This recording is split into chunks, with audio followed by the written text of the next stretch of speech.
السلام عليكم ورحمة الله وبركاته. الحمد لله على إحسانه والشكر له على تفضله وامتنانه، ولا إله إلا الله تعظيما لشأنه، وأشهد أن محمدا عبده ورسوله داعي إلى رضوانه وعلى آله وأصحابه وإخوانه. أما بعد.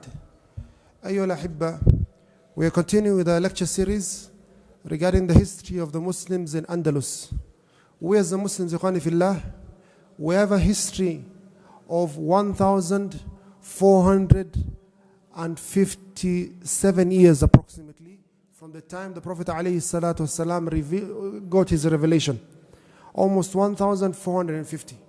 From this 1,450 years, ikhwani fillah, there is a large historic period of 800 years. That is the history of Muslims in Andalus, the Muslims of Portugal and Spain. This is more than 2/3 of the years that we have been as Muslims, as an ummah. So we need to learn our history and learn from the correct things that they did and also from the mistakes they did. Ikhwani fillah, in last night's lecture we mentioned, in the year 138 of the Hijri calendar, the scholars of history, all of them, they say that Islam was about to end completely in the land of Andalus, in the land of Muslim Spain and Portugal. Islam was about to end completely because of the divisions and the problems in society that were present at that time. Then, alhamdulillah, one man, a miracle from Allah subhanahu wa ta'ala, one man who was the most wanted man in the world at the time, wanted dead or dead. He wasn't even wanted dead or alive, he was wanted dead or dead.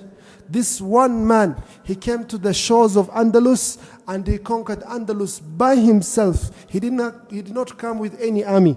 He did not come with any navy. This man came by himself and he conquered Andalus and he established the rule of the Muslims there that lasted for another 750 years.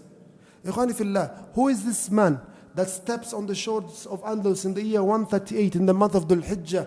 And because of his actions and because of his rule of Andalus, Islam remained upon these lands for the next 750 years.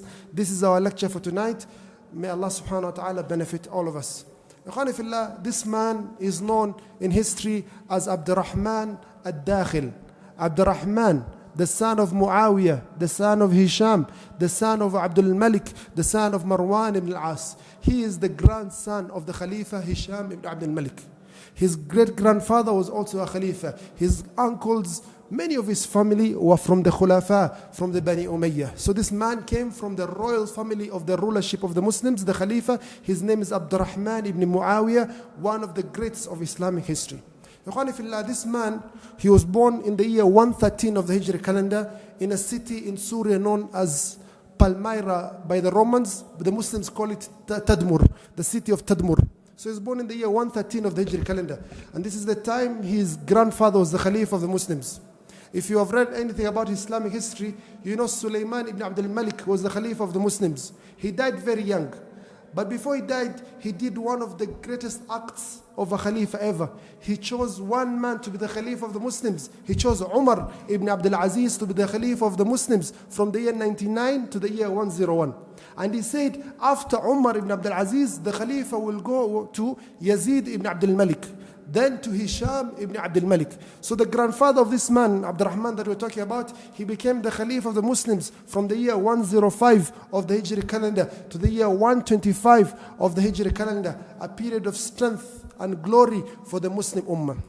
So this man, Abdurrahman, he was born in such a royal family. And his great uncle, one of the great heroes of Islamic history, Maslama ibn Abdul Malik, he used to look at him and he says, Wallahi, I see signs of intelligence from you. I see sign of political maturity from you. You shall indeed become a great leader. Then the scariest event, ikhwani fillah, in Islamic history happened in the year 132 of the Hijri calendar. One of the worst events in all of Islamic history, ikhwani fillah, happened. The Dawla al-Umayyah, this Umayyad dynasty that was ruling over the entire Muslim Ummah, one superpower, the greatest ummah at the time. This dynasty, ikhwani fillah, was overthrown by the Abbasids in the year 132 of the Hijri calendar. And ikhwani fillah, it was a very bloody revolution that was led by Abu al-Abbas al-Saffah and Abu Muslim al-Khurasani. They massacred them. Any person who's related to this royal family were massacred.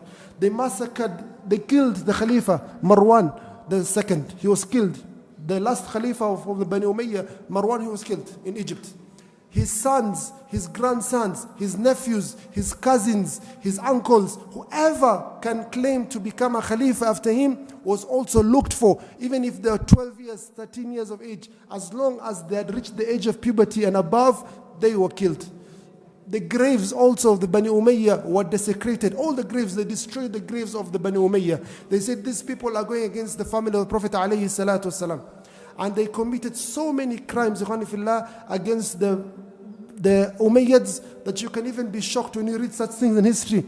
Subhanallah. Were these really Muslims? Were Muslims doing to each other like this, killing children, a 13-year-old, a 15-year-old? It was such a scary event. So this man, Abdurrahman ibn Muawiyah, he was hiding in one of the villages in Iraq. Then one day, as he's very sick, he's resting in the bedroom. He had an eye disease. He's resting. Then his young child, 4 years of age, Sulaiman, comes to the room and he's crying. The father wonders, what's wrong with you, my son? He tries to cool him down, tries to give him a sweet. Oh, my son, take some juice. He tries to cool him down. But the child is not cooling down. What is the problem? He tries everything. He tries shaking him, playing games, making funny faces. Whatever you can do to make your child relax. Nothing is working. So he carries the child to the balcony of the bedroom of the house. And when he looks outside, the entire village is covered by the black flags of the Abbasid Empire. The Abbasids had the black flags and the Umayyads had the white flags. So the black flags of the Banu al-Abbas, they are covering the entire village. And he knew, I am being looked for. These people are targeting me. Why? Because I'm the grandson of the Khalifa. I have a rightful claim to be the leader of all the Muslims. My grandfather, my granduncles, all of them were leaders of the Muslim Ummah. So I am the one who they're looking for. So he rushes to the bedroom or to the city room, wherever it is. He takes some coins and he takes his young brother Al-Walid ibn Muawiyah ibn Hisham ibn Abdul Malik. The brother Al-Walid is only 13 years of age. Abdurrahman is 19 years of age. So he takes his brother and they start running for their lives. They reach the Euphrates River. If you know, Iraq has two famous rivers, the Tigris and the Euphrates. Egypt has the famous river that's called, what's the river in Egypt? The Nile. Also these rivers, the same names will be in Jannah. So the Tigris and the Euphrates. He reaches the Euphrates and he finds the entire Euphrates river has been barricaded by the army of the Abbasids. Horsemen, cavalry from the Banu Abbas have covered the entire river. So he has no choice. Him and his brother, they jump into the river. Then they start swimming. The Banu Abbas, the horsemen, they tell them, come back. Walakum al-aman. We shall not harm you. We give you security. We give you a firm promise as Muslims. We shall not harm you. The young brother Al-Walid, he gets tired from swimming. And he says, oh my brother, I'm going back. I'm tired. This swimming is very difficult. Swimming is a very strenuous activity. So he says, I'm going back to the banks. These people have given us security. He says, Ya akhi, la tarji'. Oh my brother, don't go back. Innahum sayaqtulunak. They shall surely kill you. Do not go back. He says, no my brother, let me go back. This 13-year-old, he goes back to the banks of the Euphrates where the Abbasids are waiting for him, and they broke their word. They betrayed the trust that they kept. And they took the brother and they slaughtered him in front of the banks. And Abdurrahman is seeing this with his own eyes. Abdurrahman, he swam to the other side and he starts running for his life. His heart broken, he can't even speak. He's just seen his young, dear brother being slaughtered in front of his eyes. Can't do anything. He runs for his life. He enters Syria, he enters Palestine, he enters Egypt. He's going towards the land of Morocco. Why? Because his mother, he was a Berber from the Berber tribe from Morocco. So his uncles, maternal uncles, are from that side of the world. So he wants to go stay with his family from the mother's side that is based in Morocco. So he runs all this way in an amazing journey where he is the most wanted man in the world right now. Why? Because he has a claim to be a Khalifa of the Muslims. Everyone wants this man. He has a ransom on his head. Whoever you get, Abdurrahman will be given such and such amount of money. Reminds us of Prophet ﷺ when he ran away from Mecca. He became one of the most wanted people in the Jazeera, just the Arabic Peninsula. But this man, Abdurrahman, is the most wanted man in the entire world. So he enters Egypt, enters Libya, enters Tunisia. He reaches Morocco. In Morocco, in North Africa, at the time, another musibah happens. The Khawarij, the extremist sect that is known as the Khawarij, they start a revolution and they manage to capture the entire of North Africa as they're led by a man called Abdurrahman ibn Habib al-Fihri. So the entire of North Africa has fallen in the hands of the Khawarij. And you know the Khawarij, the ghulat, the extremists, they make takfir of Muslims. They say you're kafir. And based on that kufr, of that takfir, they make your blood halal. They make your women halal. They make your property halal. They have no respect when it comes to the issue of blood and property. For them, it's easy to kill someone just like it's easy to kill a pig or an ant. It's easy for them. And the greatest enemy when it comes to the Khawarij at the time is the Dawla al-Umayyah. From the time of the war between Muawiyah, the fitna that occurred between Muawiyah and Ali ibn Abi Talib, these people, they sided with Ali ibn Abi Talib. Then when Ali made peace with Muawiyah, they took a side, they stayed in Harura, and Ali fought them.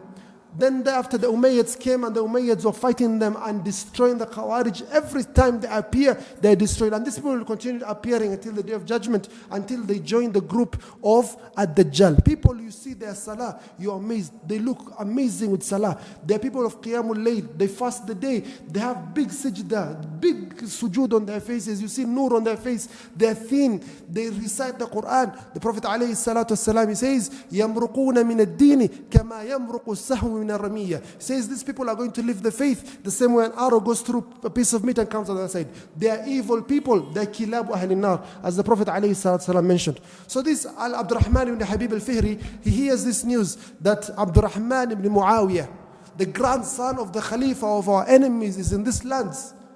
He also keeps a ransom for him.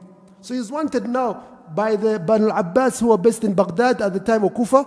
And also this man, Abdurrahman ibn Habib the Khawarij, he wants this man. And they almost capture him in the lands of Morocco, in Qayrawan, in Tunisia. But this man manages to escape through the help of the Berber tribe of his mother. And he reaches a place in Libya called Barqa. And he stays there, hidden from sight, hidden from view. No one knows where this most wanted man in the world is. Abdurrahman ibn Muawiyah is hidden. From the year 132 of the Hijri calendar to the year 138 of the Hijri calendar, no one knows his information about this man. Let's go back now to Andalus for a short while. We mentioned last night that the Muslims were defeated in the Battle of Poitiers near Paris, 100 kilometers from Paris, led by the army of the Abdurrahman al-Ghafiqi rahimahullah. And this defeat was a bad defeat for us as Muslims, but it's not complete defeat. So they go back to Andalus, and more leaders come, and the new leaders, they come from the period 123 to the period of 138, these 15 years, most of them were not good Muslim leaders. Some of them were very oppressive, and they will harm the Muslims and the non-Muslims alike. They oppress people with oppressive taxes, they whip people, they execute people for the flimsiest of reasons. Amongst them is a man called Abdul Malik ibn Qatan, and so on and so forth. Oppressors.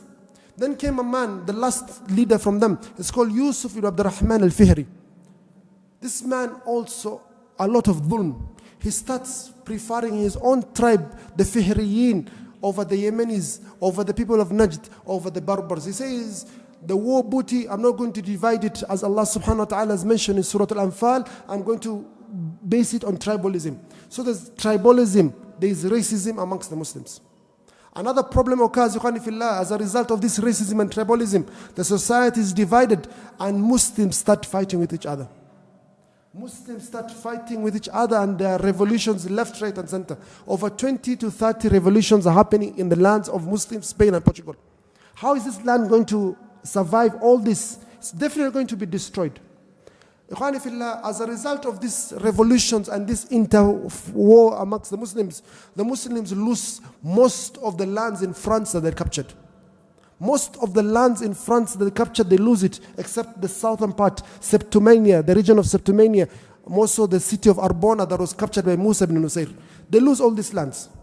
That small land we mentioned previously that was not captured by the Muslims, in the northern of Spain, Asturias region, this cancer, it became a bigger kingdom, the kingdom of Leon.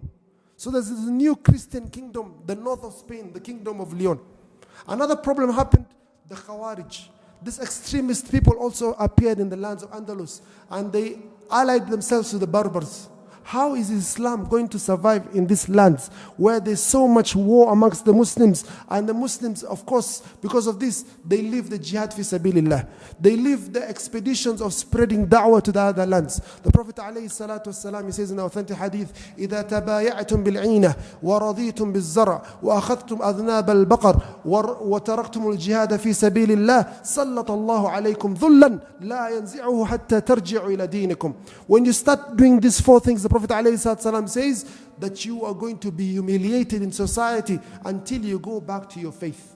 If you start focusing on agriculture, if you start focusing on your cows and the love of this dunya comes to your hearts, and you leave the jihad fi sabilillah, Allah subhanahu wa ta'ala will make the enemies overpower you and defeat you. So the Muslims, ikhwani fillah, were in a terrible state, as they were led by this man called Yusuf ibn Abdurrahman al-Fihri. He led from the year 130 to the year 138 of the Hijri calendar. All that time, Abdurrahman ibn Muawiyah, the most wanted man, or one of the most wanted people in the entire world, is in the city of Barqa in Libya. So he sits and he asks himself, I am the grandchild of the Khulafa. Is it proper for me to spend all my life hidden? Is this my purpose in life, that I'm going to spend all my time hidden, like a woman, like a coward? Not stuff like them, not women are not coward. Let me not say something controversial in the mosque. Do I spend all my time hidden? Do I spend all my time in hiding? And I have come from such a family. He says no. He looks at the entire world and looks at the anarchy that's in the Islamic world. Abu Ja'far al-Mansur is the leader of the Muslims. Abu Abbas al-Saffah ruled for only 1 year or so. Then Abu Ja'far al-Mansur is the leader of the Abbasids. These lands are not good. North Africa, the Khawarij. He says, the only land that I see can fit me is the land of Andalus, the land of Spain and Portugal. So he decides, he sends his servant, Badr. He says, Badr, you go to Andalus and see how the situation is there, and see who I can talk to and make some friends or so on and so forth, and see how things can work for me. So Badr goes there. Number two, he sends letters to everyone in the Islamic Empire who loves the Dawla Umayyah. And if you want to speak honestly about Tariq, history, the Muslims indeed loved this Dawla Umayyah. From the time of Muawiyah ibn Abi Sufyan, the first leader, they really loved these people because these people are wise when it comes to their rulership, to how they were ruling the Muslims. They were ruling them in a just manner. They were ruling them in a generous manner. They were kind to them. And there was a lot of good, more good than evil when it came to the Umayyad. And they spread Islam the farthest. The Abbasids did not spread Islam as much as the Umayyad, even close to them. The Umayyads spread the Islamic kingdom to as far as China and to as far as Andalus. They have a lot of fadl to us as Muslims. So Abdurrahman ibn Muawiyah starts writing letters to whoever thinks these people were allied to us. Inshallah, they will be part of us. They will assist me. Number three, he sends a letter to all the Umayyads, all the Banu Umayyad that are hiding in the world. Wherever you're hiding, let us come together and we go to Andalus together and we form a new land for our family over there that will protect ourselves. So he does this, and he also sends letters to the Berbers that have khilaf with the Arabs. The Berbers, they look like Europeans. They're blonde, green eyes, blue eyes. You go to Morocco, you find, mashallah, they look like Europeans, but they're Muslims. They're all community by themselves, like they're Somalis, they're Berbers, Russians, so it's a whole society, the Amazigh tribe. So he sends letters to them, you guys have khilaf, I'm going to come to Andalus, I'm planning to come to. So he does this from the year 136 of the Hijri calendar to the year 138. And he hopes for good news. In the year 138, his servant Badr, who had sent to Andalus, sends him a letter and says to him, Alhamdulillah, you can now come to Andalus. The land is ripe for your coming. So a man called Ghalib al-Tamimi comes with a letter. He says, what's your name? Ghalib al-Tamimi. Ghalib in Arabic means victorious. He says, Alhamdulillah, then we shall be victorious. He takes a boat, Ikhwani fillah, from where he was in Libya or Morocco, wherever he is at that time, and he crosses into Andalus by himself. He did not cross with anyone, Ikhwani fillah. He crossed by himself. He lands on Andalus, and his allies, they come from the city of Sevilla, from different tribes, from the Yemenis, from the Fihriyin, not from the Fihriyin, from the Yemenis, from the Berbers and other tribes that felt oppressed by by Yusuf ibn Abdurrahman al-Fihri, who was the current leader of Andalus. So he forms a small battalion. Yusuf Abdurrahman al-Fihri at that time is fighting a revolution in Zaragoza. He's not around. So he forms a small army. He goes to the Yemenis. He meets a man who's leading the Yemenis at the time called Abu Subah al-Yahsubi. He talks to him and says, this man is oppressing you. I am from the royal family. I am more worthy of ruling this place for us. This man has declared independence from the Muslims. It is not correct what he's doing to the Muslims. It's oppressive. Let us join together. Abu Subah al-Yahsubi was not very content, but he accepted it. He says, that man is a greater evil than Abdurrahman. So he gathered an army. Abdurrahman does not want to split Muslim blood. So he sends a letter to Yusuf ibn Abdurrahman al-Fihri. He says, I have come to Andalus and I've gotten support from so and so and so and so. Also you support me as the Fihriyin, and you shall be a general in my army, and I will take good care of you. There's no need for us to Muslims to fight. There's no. I am the leader of Spain. We shall meet in battle. So on the month of Dhul Hijjah, the year 138 of the Hijri calendar, the Muslims, unfortunately, they met in a battle. The known as battle was Masara or Musara or Masara. They met this battle, Yusuf ibn Abdurrahman al-Fihri, who was the current governor of Andalus at the time, versus Abdurrahman al-Dakhil. Abdurrahman, who had just entered the land of Andalus by himself. He didn't enter with any army. He didn't come with any army from anywhere to support him. So he entered the fight, and Abdurrahman al-Dakhil is victorious. And he enters the city of Ishbili as a victor. But this man, the Yemeni man who was his ally, Abu Subah al-Yahsubi, he says, Alhamdulillah, we have defeated our greater enemy. Now it's time to fight this other new enemy. But the Yemenis were scared. They said, no, we should not fight this man. This is not an easy man. Abdurrahman hears this story. He says, he hides it. Then he does not do anything because he doesn't want to bring more division in society. And this is wisdom, ikhwani fillah. When there is problems between us and our fellow Muslims, do not create new problems. Try to solve the current problems first. Do not create new rivalries. Do not create new enemies. When these Muslims, they lost the battle, the Fihriyin, they were running away. Some of the men wanted to follow them and massacre them. Abdurrahman says, no, don't follow them. He says, لا تستأصلوا شأفة عداء ترجون صداقتهم غدا. Do not kill these people, they are your fellow Muslim brothers. Tomorrow you hope that they shall be your friends. So when it comes to your fellow Muslims, even if you have khilaf, even if you fight amongst each other or any bad thing happens, always leave the room for reconciliation. Always leave that room that later on our brothers, we can make peace and we can be together again. So Abdurrahman became the overall leader of Spain. But this was a turbulent period in history. He was only 25 years of age. Then revolution started. The Berbers revolt, the Khawarij revolt, the Yemenis revolt.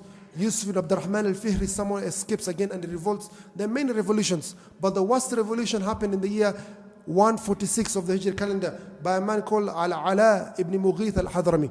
He was sent by the Khalifa from Baghdad, Abu Ja'far al-Mansur. He says to him, go and take this Andalus from this man and bring it to the fold of the Islamic Empire, of the Abbasid Empire.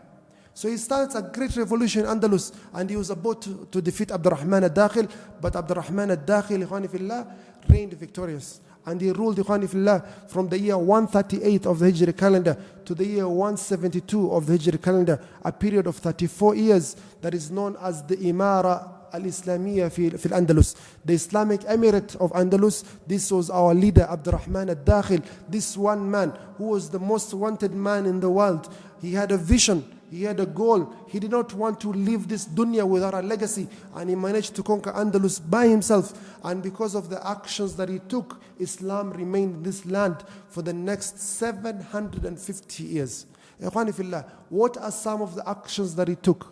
What is the name of that great mosque that he built that became the greatest or the largest mosque in the entire Islamic world at the time? This is what we shall look at in our forthcoming lecture tomorrow. Wa akhiru da'wana alhamdulillahi rabbil alameen. Wassalamu alaikum wa rahmatullahi wa barakatuh.